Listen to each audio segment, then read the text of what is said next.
இன்றைக்கு ஏசப்பா அவங்கள பார்த்து சொல்கிற காரியம் என்னென்னா, தைரியமாக இரு, நீ பலன் கொண்டு தைரியமாக இரு, பயப்படாமலும் கலங்காமலும் இரண்டு 1 நாளாகமம் புத்தகத்தில் சொல்லப்பட்டிருக்கு. எங்களுக்கு எப்படி தைரியம் வருமெண்டா, அவரை முழுவதுமாக நம்பும்போது கண்மூடித்தனமான விசுவாசம் வைக்க எங்களுக்கு தைரியம் வரும்.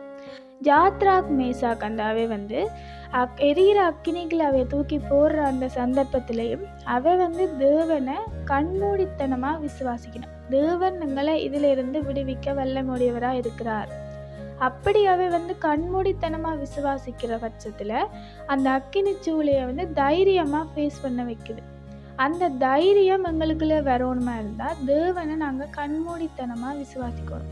அவர் எங்களுக்கு இந்த காரியத்தில் இருந்து விடுவிக்க வல்லமுடையவராக இருக்கிறாருன்னு.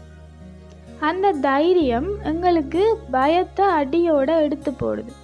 தேவன் எங்களுக்கு பயமுள்ள ஆவியை கொடாமல் பலமுள்ள ஆவியை கொடுத்திருக்கிறாருன்னு 2 தீமோத்தேயுல நாங்கள் பார்க்குறோம்.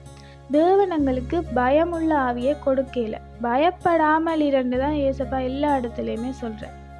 அப்போ ஒரு காரியத்தை குறித்து நாங்கள் கலங்குவமா இருந்தால் பயம் இருக்குன்னு தான் அர்த்தம். அந்த பயம் இருந்தால் தைரியம் இருக்காது.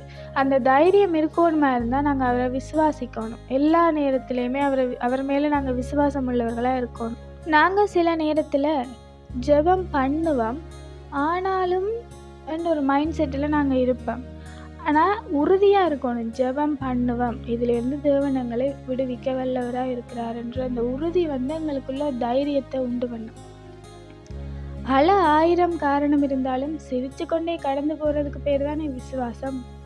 நாங்கள் விசுவாசிப்போம், தைரியமாக இருப்போம். தேவன் எங்களுக்கு தைரியமுள்ள ஆவியைத்தான் கொடுத்துருக்கிறாரு. விசுவாசிப்போம், தைரியமுடையவர்களாக இருப்போம். Have a beautiful day. God bless you all.